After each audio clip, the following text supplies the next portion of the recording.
Phoenix here. They don't even want to let me have the nickname anymore. Because on the grandest stage of them all, again, I got it wrong. This cursed tournament. Obviously, massive congratulations to Chelsea Football Club for becoming champions of the world. This is exactly what I expected Real Madrid to do to PSG. But Chelsea done it. I told you guys first and foremost, before I put my hands, let me at least celebrate a couple of things that I got correct. Because of course, I said PSG would win 3-0. And it turns out Chelsea won 3-0, which is a reverse spoiler to cap off the season. We developed an algorithm that was working perfectly for the normal regular season, and then at this tournament it spanned. So we'll be looking into that, of course, and seeing what tweaks we have to make. But let me celebrate the things that I got correct. This PSG team, I told you were overrating them. I was listening and hearing and seeing people claiming that this PSG team would beat Barcelona 2011, they said. Could you imagine Barca with Prime Messi against this team? Have some freaking shame. Have some respect. They were saying that this team would beat Milan 1989, Bayern 2013, Real Madrid 2017. Relax. They're not in the same comparison as Inter 2010, Manchester United 2008, much less talking to even those teams. Let's show some respect. Let's show some respect. Enzo Maresca, chapeau to you, boss man. He got it absolutely perfect. I mean, he couldn't have done any better. The game plan, no wonder he was so dumbfounded midweek with some of the questions that he was being asked. This man, but he's done it also throughout the season. His ideas, they do make sense. The problem is they've lacked consistency because of the players that he has had at his disposal. One change Chelsea made. One change. Joao Pedro for Nicholas Jackson. And all of a sudden, there is no conversation. All of a sudden, we are looking at a completely different Chelsea team. Well, this is what Chelsea look like, finally, with a competent striker. My oh my, how much was that bona fide loser holding them back? Incredible. All the eyes on Palmer, and obviously he gets man of the match. Even ended up getting player of the tournament. We'll get into that. But if you look at the opening 30 minutes, first 45 minutes, the work that Pedro was doing for Chelsea, his intelligence off the ball, but more importantly, his intelligence when he gets the ball, which is something that Nicholas Jackson completely lacks, allowed Chelsea to suffocate PSG. It was the exact opposite of what we were expecting to happen. They got their tactics spot on. Having Neto as a wing-back tracking Hakimi defending in 5 with Cucurella attacking in marking Doué. It worked. PSG had a good chance. Doué should have done better. That aside, it was all Chelsea. And the goals that Chelsea scored, they were beautiful. They were well worked. Sure, Nuno Mendes made a slight mistake, but look at everything after that. Everything had to be perfect. And it was. And it was. I've obviously criticized Palmer quite a lot, but in my opinion, deservedly so. People forget, but prior to this game, he hadn't scored a single goal in 26. But one thing that is undeniable is he is a man for the big occasion. The goals that he scored, they're not normal goals.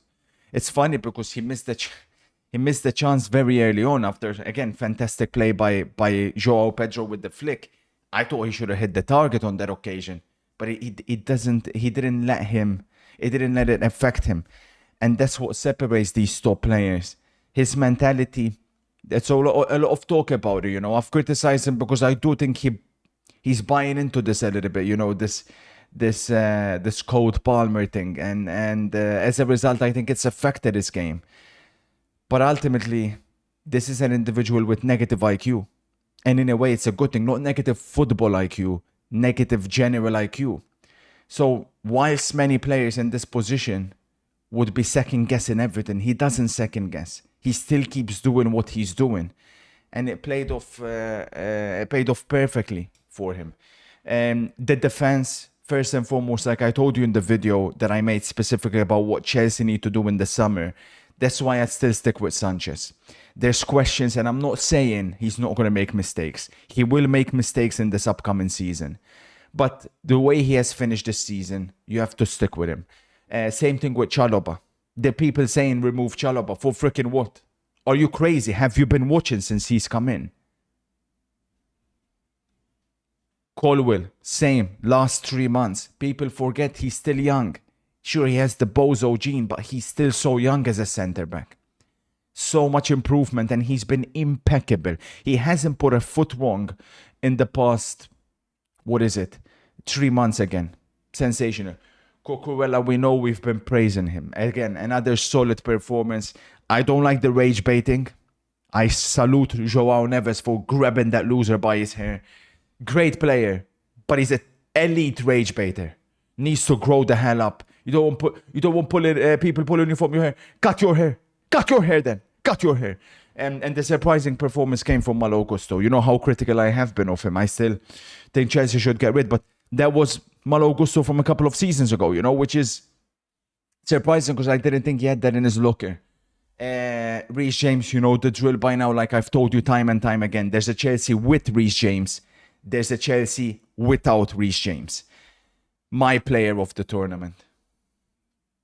Where's the Arsenal fans claiming Declan Rice is better? I told you before the tournament. He's better than Vitinha. I don't want to hear it. He's up there with the very best Europe has to offer. He is so unique. And it's absolutely incredible how he got this reputation as being a shin kicker.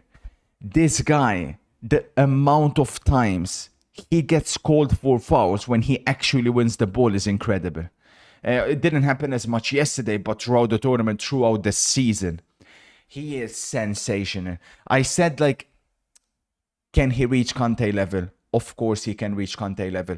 Kante wasn't as good as he was at this age, but he's also different. People don't realize how good and comfortable he is with the ball at his feet. Chapeau to you. And so my guy, people continue to disrespect. He'll always be my guy, Enzo Fernandez, because people disrespected him and I had to sit there and defend him. How can you disrespect a guy like this? Do you understand football? How can you disrespect a guy who plays football the way he does? Incredibly smart, but you don't get it. You never get it. Young World Cup player of the tournament. Without him, Argentina never would have won that World Cup. And what a tournament he's had. Wow. Chapeau to Pedro Neto as well, who in my opinion was in the run for flops of the season prior to this tournament. He was so brainless throughout the season. I couldn't believe some of his decision making, but he put in a shift. He completely nullified PSG's most dangerous player, let's be honest, to some degree, in Achraf Hakimi. For PSG, where do they go from here? Well, obviously they'll still be happy. Fantastic season for them, but they're definitely not unbeatable. They're definitely not invincible. And there's a manner in which you lose. I gave Chelsea 5% chance before the game. You know, maybe they'll win by a set piece or something like that. Anything can happen in football. PSG missed chances. But 3-0. Reverse spoiler. Please. Let's not kid ourselves. That will affect them. That will affect them deeply. And you could tell how much it affected them after the game. Luis Enrique, you always said, and you praised Inter after the game for how we lost, right? In the sense how we behaved ourselves after the loss. We applauded you We waited until the very end to see you guys even lifting the Champions League final, the trophy. That hurt. Meanwhile, PSG tackling, fouling, kicking. Heck, Luis Enrique himself slapping, punching Joao Pedro. That's not the way champions should behave, especially considering how one-sided the game was. If it's close and certain episodes affected and decided the game, then I can understand the frustration. That was a beatdown. That was a convincing beatdown. For Chelsea, before we move on to Chelsea again, for PSG, I need to make a specific video for what's required for them in the transfer window. But I think watching yesterday is pretty obvious. Like I told you, he's not good enough. He got bullied by Pedro throughout the entire game. Marquinhos is aging. PSG need 2 centre backs. Without Pacho, it's exactly what I expected to happen against Real Madrid. Real Madrid couldn't capitalize. Chelsea sure as hell could. And heading into next season, I look at Chelsea now, the confidence that this is going to give them. Because with this, for me, it's basically a 10 out of 10 season. I mean, if you want to be exact, maybe 9 out of 10 because, they did collapse at one point in the league. Obviously, went out in the FA Cup, but it is a 9 minimum out of 10 season. That, to become world champions, to cap off a season like that after winning the conference, getting in the Champions League. At one point, it was all or nothing for Chelsea, but it ended up being everything. And full credit to Enzo Maresca. I said for Chelsea, now they probably need a striker. That's still what I looked at, because Chelsea need one more attacker if they sell Jackson. And it's clear as day what now needs to be done. If possible, sell Jackson, bring in Rodrigo. That will elevate this Chelsea team to another level. It's still a young team, but with this, Chelsea will be fighting for the title next season. It will give them the confidence in order to do so. Very impressed and happy to hold my hands up in the air and say I got it completely wrong. I don't know how many Chelsea fans expected that. Either way, that caps off a season. The one thing I promised before we get into the team of the tournament, I will come back stronger next season. There's no need to ring the alarm bells yet. It was a tournament that was unpredictable. It was a tournament that has specific situations that happened that was tough to account for, but no excuses. The level I have reached, the amount of games I have watched of the sport, the experience I have gained throughout the years, the knowledge that I have developed, it is no excuses. To get a reverse spoiler is unacceptable. It is unforgivable. So back to the drawing board we go. We'll kick off again next season. And of course, I promise you guys that I will go to a completely different level. This is the team of the group stage that I have chosen. Sanchez in goal. Hakimi still has to be there. Colwill. You could have gone Tosin, Chalobah as well were fantastic.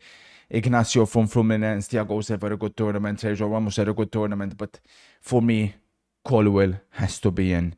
Cucurella, just ahead of Nuno Mendes in the team. Obviously, mostly because of what happened in the final. Caicedo, like I said, player of the tournament, very Chelsea heavy as you can see. Joao Neves still in my team. Rios from Palmeiras was sensational. Palmer gets in. The player of the tournament for me is an absolute farce. He doesn't deserve player of the tournament. That's disrespectful to Caicedo, but most of these tend to always go in the attacker's way. I put Olise wide right. I thought he had a sensational tournament. Neto wide left. And up front, Gonzalo Garcia. Joao Pedro, some will put him in. I'm not putting him in just for the 1.5 games or, well, however many he played. But you know what? I wouldn't be too disappointed with the people that put him there. Because without Joao Pedro, I don't think Chelsea win this tournament. So that is my team of the tournament. Let me know if I've got anything wrong. We'll continue with the transfer videos as always. But the next matches will be for the new season that will kick off. Those will be the next spoilers. Community Shield, Liverpool, Crystal Palace. And then we'll go again, stronger and better than ever. Phoenix, out.